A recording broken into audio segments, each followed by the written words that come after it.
Eu estou falando com vocês aqui nesta terça-feira, são 5:30 da tarde, céu azul, sol resplandecente e frio aqui em Porto Alegre. Hoje começa a primavera aqui e em todo o Brasil. Porto Alegre se caracteriza na primavera pelos seus ipês roxos. A cidade fica magnificamente bela, né? Fica mais bela do que já é, porque poucas cidades no mundo se debruçam sobre um lago, o Lago Guaíba, das proporções e da beleza que é esse lago aqui em Porto Alegre. Enfim, vamos ver se a gente sai agora desse inverno aqui no Rio Grande do Sul e também do confinamento. Eu já estou completando aqui meio ano no meu bunker aqui, trabalhando no meu blog diário, polibbraga.com.br. Convido vocês a dar uma olhadinha aí durante o dia. Passo o dia todo trabalhando. Acorda às 6:30, 7 horas, e já começa a trabalhar produzindo informações da área econômica e da área política do Brasil e do Rio Grande do Sul. Com ênfase para o Rio Grande do Sul, porque é aqui que está o meu pessoal, né? O pessoal que mais me acompanha. É claro, eu tenho leitores por todas as partes do Brasil. 90% é Brasil. 10% é no exterior, em vários países. Mas, enfim, senhores, eu acompanhei, acho que muitos de vocês devem ter acompanhado também, o discurso do presidente Jair Bolsonaro na abertura da 75ª Assembleia Geral da ONU. Dessa vez o presidente não foi a Nova York. No ano passado ele foi. Essas Assembleias Geral da ONU costumam se realizar de setembro a dezembro, uma vez por ano, reunindo todos os países, 193 países, representantes de 193 países. E o presidente, ano passado, foi a Nova York, a sede da ONU, da Organização das Nações Unidas, e falou lá na Assembleia Geral da ONU. Mas dessa vez não, dessa vez com essa pandemia aí, a ONU resolveu que os presidentes falariam, gravariam e seus discursos seriam replicados através dos canais da Organização das Nações Unidas e, enfim, por todos os meios possíveis, inclusive muitas televisões resolveram fazer essa transmissão. Então o Bolsonaro falou hoje, ele gravou já isso aí na terça-feira da semana passada, ele gravou esse pronunciamento dele que teve 14 minutos cravados de 29 segundos. O presidente estava sereno. Né? Foi um discurso enxuto. O discurso do Bolsonaro foi até, eu disse hoje, foi um pouco menor do que esses comentários que eu tenho feito com vocês. Foi muito enxuto, muito preciso, muito contundente. E não deixou de abordar nenhuma das grandes questões internacionais e, sobretudo, aqui as nossas do Brasil. Né? Havia muita expectativa em relação ao discurso do presidente, que vem enfrentando aí uma campanha de desconstrução movida pela esquerda e por gente das áreas políticas e econômicas muito interessados em desestabilizar o governo do Brasil e poder voltar para cá para mamar nas tetas do Tesouro e da nossa economia. É uma campanha internacional de construção. Que tal? Primeiro começou com a questão das queimadas na Amazônia, da ocupação da Amazônia, do desmatamento da Amazônia, e agora desbordou para o Pantanal. Né? Essa gente tem tanto azar que o presidente visitou no final da semana passada, na quinta-feira, o Mato Grosso, lá na entrada do Pantanal, e no dia seguinte começou a chover e acabou o incêndio lá deles. Mas, de qualquer maneira, essa campanha internacional ela tá em franco andamento aí, né? Sobretudo movido por ONGs, né, como o Greenpeace, por exemplo, essas ONGs aí, outras que são financiadas pelo George Soros, né, por esse renegado social internacional, George Soros, e por partidos de esquerda em todo o mundo, e até por alguns governos também, não só de esquerda, como é o caso desse governo francês, que agora, pelo jeito, já se aquietou, porque ele começou a ter problemas lá dentro da França também. Mas, enfim, o discurso do Bolsonaro, eu poderia dizer para vocês que ele se resume em 5 grandes eixos. Né? Eu repito que foi um discurso enxuto, contundente, severo, esclarecedor. Né? Não deixou pedra sobre pedra. Do que ele tratou? Basicamente, não podia deixar de ser de outra forma a questão da pandemia. Ele deixou bem claro que as ações de combate à pandemia aqui no Brasil, por uma decisão do Supremo Tribunal Federal, deixou de caber ao governo federal e foi atribuída a administração aos governos estaduais, que acabaram delegando de uma ou de outra forma algumas das funções para as prefeituras. Mas ao governo federal ficou atribuído pelo Supremo Tribunal Federal, atribuída a tarefa de prover recursos financeiros e materiais para os estados e para os municípios. E o Bolsonaro deixou claro o seguinte: eu fiz isso. Isso foi feito. Foi feito, sim. E ele enumerou, inclusive, ali uma série de providências que tomou ao longo desse meio ano aí com o qual nós estamos convivendo com a pandemia. Ele enumerou ali todas as ações que o governo federal vem fazendo ao longo desse tempo aí, o auxílio emergencial de R$ 600, os saques emergenciais de fundo de garantia por tempo de serviço,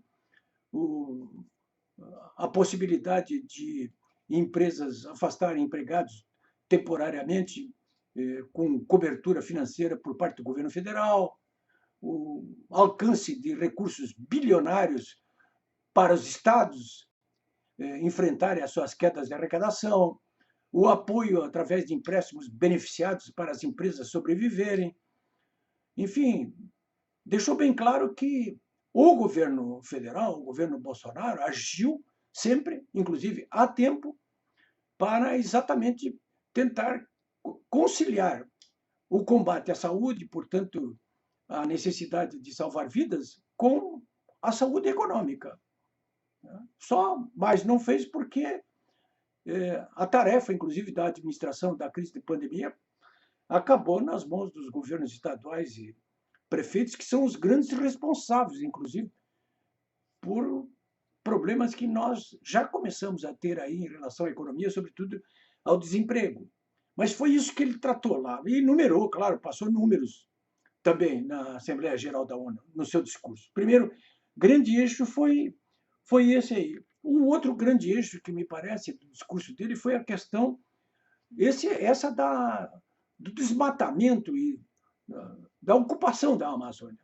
A Amazônia é cobiçada há muito tempo por várias potências e empresas de grande poderio no estrangeiro. Há muito tempo que isso acontece. O Brasil tem conseguido, graças principalmente à presença do Exército lá na região, manter a sua hegemonia sobre essa área. Mas o presidente denunciou que o governo atual é vítima ele chamou de desinformação, mas não é, na minha opinião, desinformação sobre o que está acontecendo na Amazônia e no Pantanal, não. Isso aí é uma campanha de política, de conteúdo político internacional, de desmoralização, de desconstrução. É isso que está acontecendo de verdade. Né? E aí ele pontuou duas questões específicas. Né? Uma questão que os jornais, a mídia corporativa abordou assim, muito de passagem, que é a questão daquele derrame de petróleo no ano passado, que saiu, o Bolsonaro botou o dedo na moleira da Venezuela, porque foi da Venezuela.